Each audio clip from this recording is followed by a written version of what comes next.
Walking up to the stage now, we've got Ashlyn Quirk, who is the General Counsel, Survey Sampling International. She's got 20 years of legal experience, including privacy law. She's provided privacy law advice to a multitude of clients in connection with digital, mobile, and social media campaigns and research projects globally. I have asked all the panelists for just a small tidbit of their own personal information rather than just everything professional. The one great fact about Ashlyn is that she has a rescue dog from Atlanta named Peaches. Also, Dwayne Berlin. Dwayne is a managing principal of Levin Berlin and also the general counsel for Casro. He has represented technology, research, service companies, and trade associations for the past 30 years. He's an expert in privacy and data protection law and also a licensed Coast Guard boat captain. Not relevant in Atlanta, perhaps, but I think an interesting point. So for the next few minutes, we're going to talk about a few things. I'm going to start with Dwayne. Let me sort of set this up. Privacy, data security, personally identifiable information, personally sensitive information are all terms we hear on a regular basis. First, help us sort through the issue. What do regulatory bodies care about? What does the market research community need to care about? And of course, there's this tension between the regulatory environment and running a research business. So can you talk through that just a little bit? Well, I think the tension part may be at the heart of it. Unfortunately, I'm not terribly surprised that the scores in the survey for the market research industry are so low. Think about how the industry's changed since the 1920s when people were collecting data on clipboards, and really the industry was mostly a group of social scientists that were just out to discover insights and try to turn that collection into a science. To what we have today, the push and the need and the crunch that's put on virtually every research company to find different, new, and increasing ways to monetize their databases. If you have a panel, if you have respondents, whatever kind of respondents you have, if they're focus groups, if they're online access panels, the demands of the business and the industry that you're in, and it comes right from the C-suite, is to increase ways to monetize that, find new and different ways to use that. That's in direct conflict with the goal of providing everyone that you collect data from, whether it's through surveys, whether it's through passive observation, whether it's through what they do on social media, whether it's by tracking them online, with providing them with the takeaways that were described in the last slide in the survey: transparency, disclosure, communication. These are great goals, but they're definitely not universal, and in many ways they can't be. And if we really want to get to the heart of the matter is that for many forms, particularly new forms of research, transparency and full disclosure and communication are anathema to the process, because in many forms, not in all forms, but in many forms of research,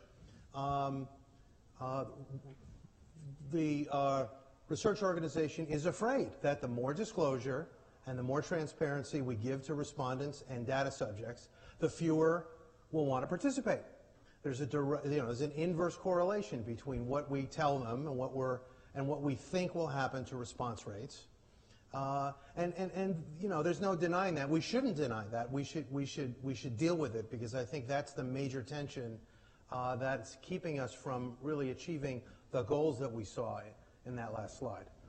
So when the regulators are looking at things, what's most important to them? What's really their filter? I'll go to either of you on this, and so maybe in the context of what's a guideline versus what's really a legal requirement, and how does a practitioner sort through those issues? Well, certainly looking at global launches of products or services, you have to consider, to your point, the different legal requirements of notice and consent. And so let's say in Europe, for example. But in general, they are looking for a consumer who understood the experience in which they were engaged. So when you get back to the point of transparency, what is the data that's being collected? How is it being used? Are any third parties involved? Those would be the critical elements of that type of notice. And in a lot of the digital and new media, it is harder to give those sorts of disclosures for, there's lots of mobile applications. You think now, what's embedded within the app? Does it have the ability to track the sites I visit? How much disclosure are you going to give me before I download, before I start to have questions about whether I wish to participate? So that was the tension Dwayne was talking about. I think from a regulator's perspective, you're never going to win the argument if it's a question of whether the consumer was confused. And so I think that we have to balance that transparency and building the trust and ensuring them that we are going to use the data in the ways in which we've outlined and not for any additional purposes, and build the trust through that process. So talk a little bit more about that issue of you're not going to win the argument about consumer confusion. What's sort of the standard? If somebody's looking at this and they're going to say, well, you're not going to win on a confusion argument. What's the standard they're looking for? What are the criteria? So most of the places you see this are in the clear and conspicuous notice issue. So where is it? Most of the cases that have happened with the FTC and with international regulators are not the person wasn't told at all. They are, the person was told in paragraph 27 of page 10 of a long download on their mobile phone that nobody reads.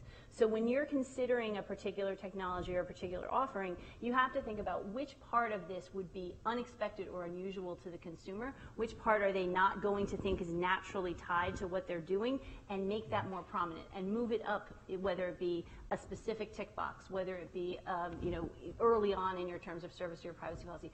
So you have to determine which parts are maybe most invasive and make sure you bring those to the forefront, or the regulators aren't going to believe that you've gotten adequate consent, particularly when somebody says, I didn't get it, right? Because how could you claim consent if they didn't understand what was happening? So do research companies have to test the disclosures for understandability on the part of consumers, or are there ways to get around that? Well, it's not so much that they have to test it. The FTC has been the most active agency in the U.S. in setting standards for what's real disclosure and what's acceptable disclosure, as Ashlyn was saying. It's content plus form coupled with meaningful affirmative disclosure. So sticking it in the last paragraph of a privacy policy. In fact, in the case of, say, tracking software, putting it in the privacy policy at all is unacceptable. You have to have a separate disclosure that whoever you are, including a market researcher, if you're loading or depositing or setting tracking software, you have to have a separate disclosure that we are depositing or setting the software, what it's going to do, how to turn it off, how to get rid of it, and the subject has to affirmatively accept that, not passively, not simply by saying, well, yes, I want to get the really good thing you're offering me, the web accelerator or the special discounts or the coupons, and by accepting those, I accept this other nasty stuff that I really don't understand. You have to agree to be tracked. And the FTC actually, at least for the U.S., has been rather explicit. It's recognized that there's both a need and wiggle room, because we're innovators, and there's often the tendency to try to figure out what's the minimum disclosure. The FTC's been pretty explicit for an agency, as opposed to, say, a legislator, as to what that disclosure needs to look like and contain. Okay. Let me go on to a slightly different question, but sort of connected. Ashlyn, when you and I were talking a bit last week, there was a question that you brought up that I thought was a great question, and that is, what do you think would surprise the consumer about the collection and uses of data? So with your experience, what are some of those surprises where perhaps all of us think, oh, well, they must get that, but in fact, they don't? I think that when you think about Dwayne's example of clipboards and the beginnings of this industry, the concept of anonymity is lost now in a digital age, and I think that is what that we as a group have to keep in mind. If you're placing cookies, you're signing panel IDs, as Melanie said, you're weaving together these data elements into a profile of the person. Do I know your name is Dwayne Berlin? Do I have your email address? Maybe not. But I know a great deal about you, and I'm linking it to your survey responses, and maybe I'm going to a third party and doing a data append on top of that. And maybe I'm sharing it with the end client to model against their consumer database to see if you're a purchaser.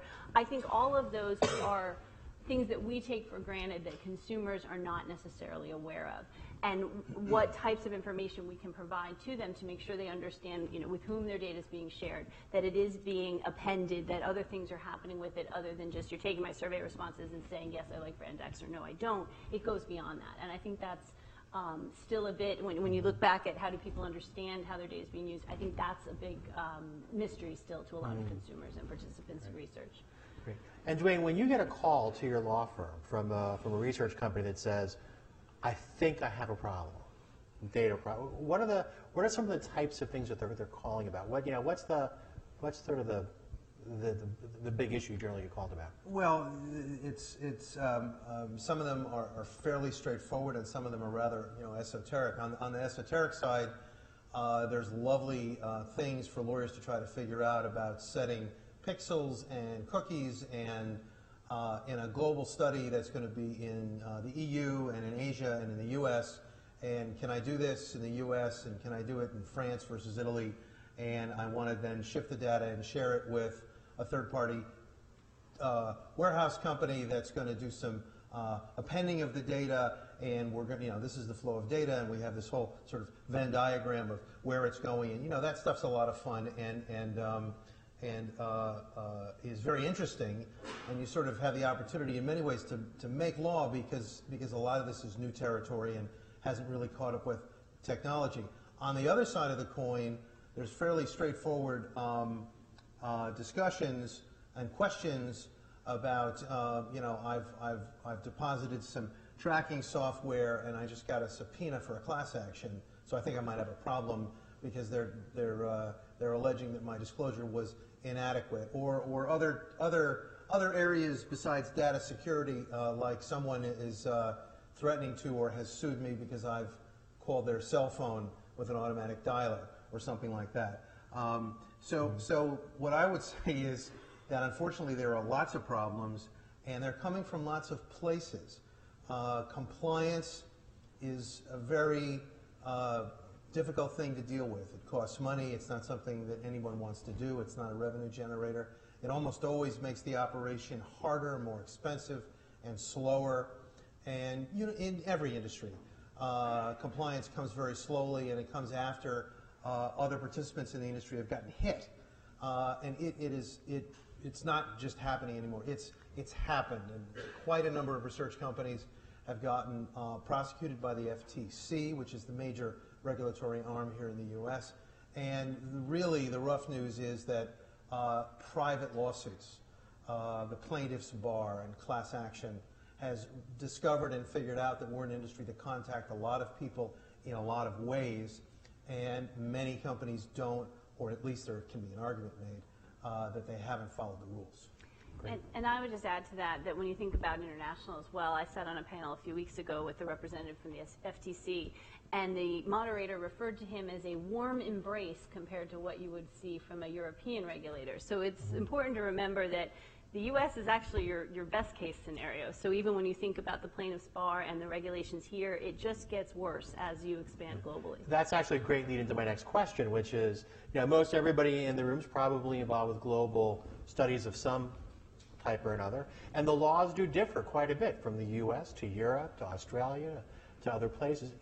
Is it possible to give sort of a thumbnail sketch? What are if you're doing global research, where are the most restrictive laws? What do you have to be aware of? Where's the best case scenario? And questions like that. You have 3 or 4 hours.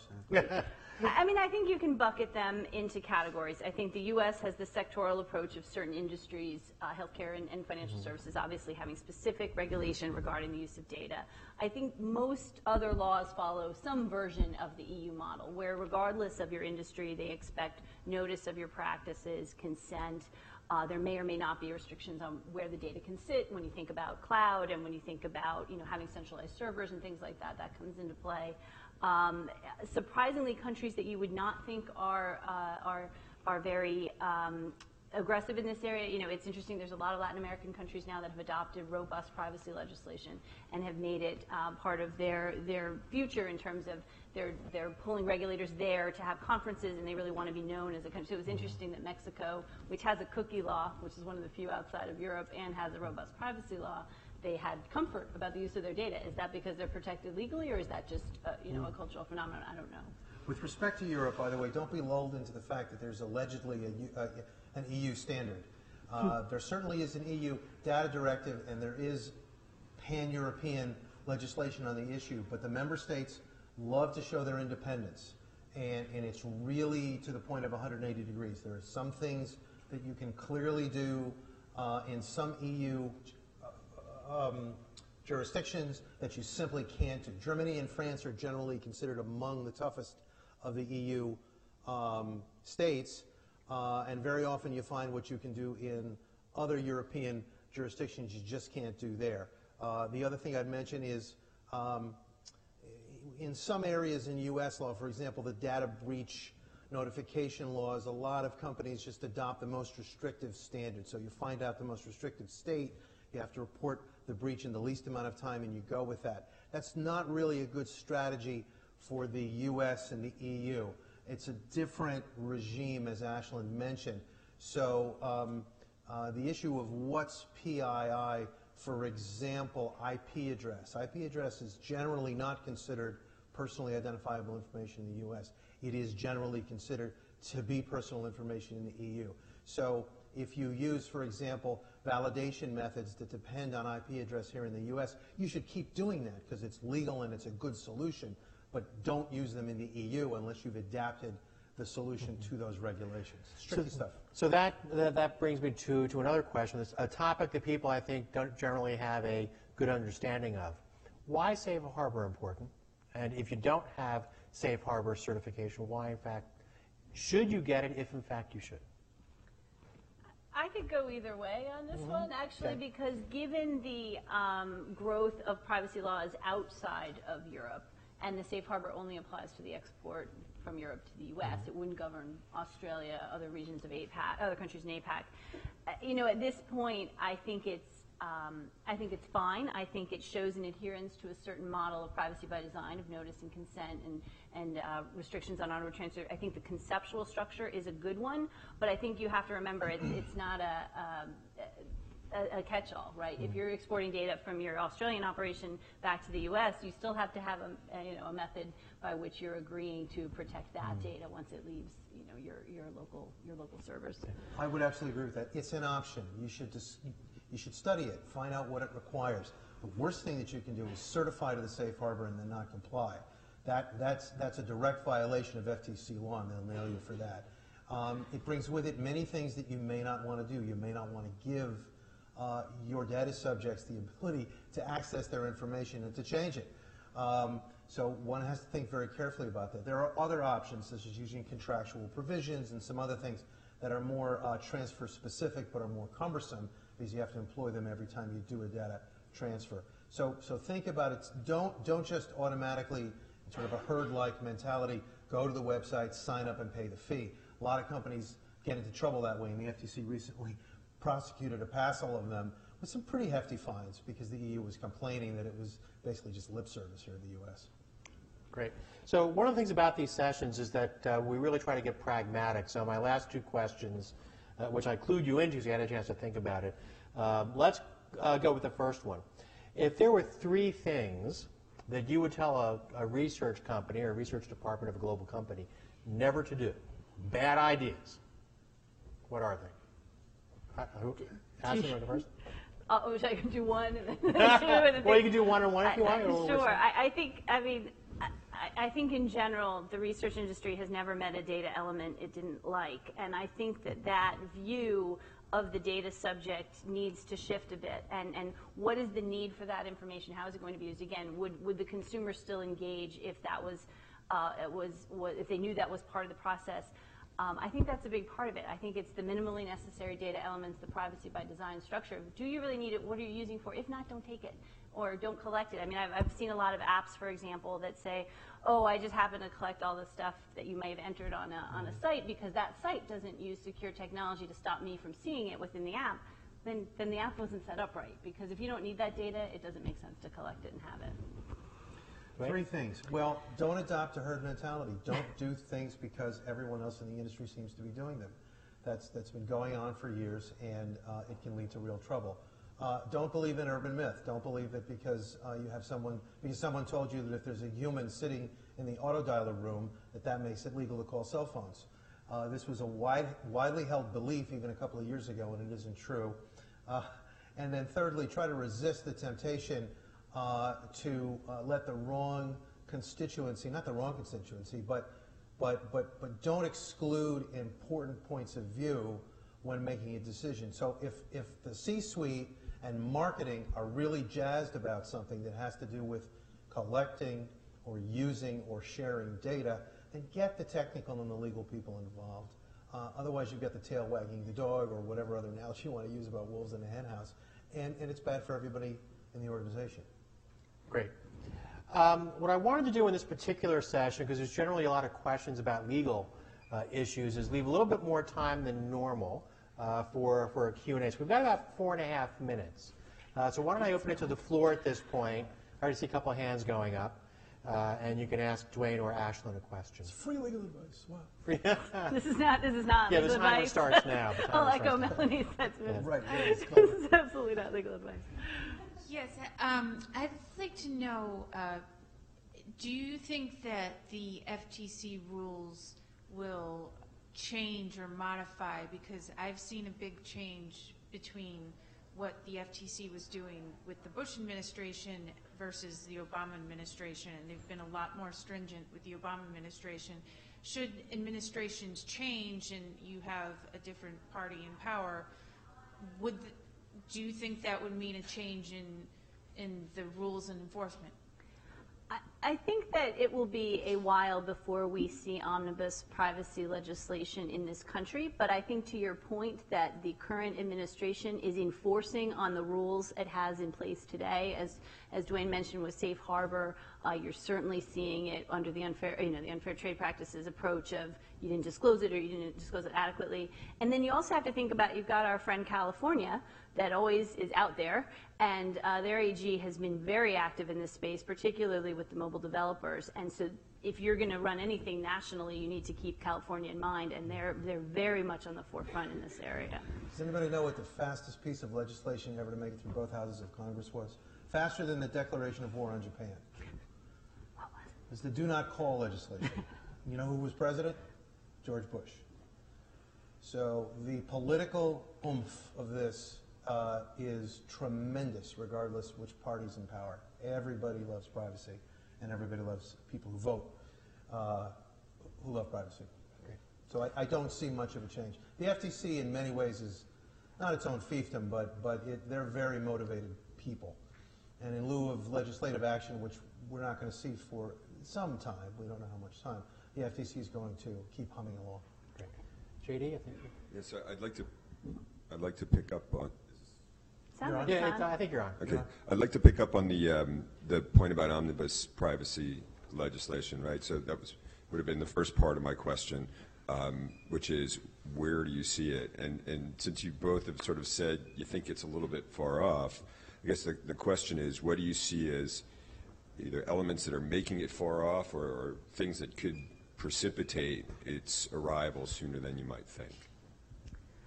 I think the reaction of Europe to Snowden changed the landscape a bit. I would have said previously, you're not going to see privacy legislation across the board for 5 to 7 years in the U.S., if that. And I think there's been a pretty strong reaction, as Dwayne indicated. Europe thinks now that all of its residents whose data is accessed here are at risk.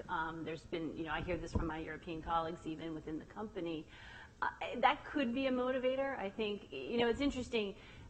I think there was a recent USA poll about, do people trust companies versus the government with their data? There seems to be this feeling that the government's the issue, and really, when you look at the statistics on who has what, when you think about a data broker and what they know about you, it's probably more than the government. So I think there's going to be pieces of that come into play, but, between breach notification, HIPAA, GLIBA, I don't know if there's much more that's necessary at this point for the FTC and California and others to enforce their agendas. I don't know if you agree. I think we've got time for one more short question. Oh, sorry. Rich. Didn't mean to cut you off. Going back to Safe Harbor, the Europeans are pretty upset about it, and I think for good reasons, both having to do with the fact that FTC has only recently started prosecuting people, and probably in reaction to the EU, and they're not crazy about the whole self-certification aspect to it. So suppose that it falls apart. What happens next if the EU regulators just say this is no longer sufficient as far as we're concerned? Well, And we need to keep the answers short because we're going to be out of time in 2 I seconds. doubt it falls apart. I doubt the EU is prepared to cut off the data flow from the EU to the US. So I think there's a lot of noise, but at the end of the day, they have to keep the river flowing. Great. Okay. Thank you, panelists, for sharing your thoughts with us.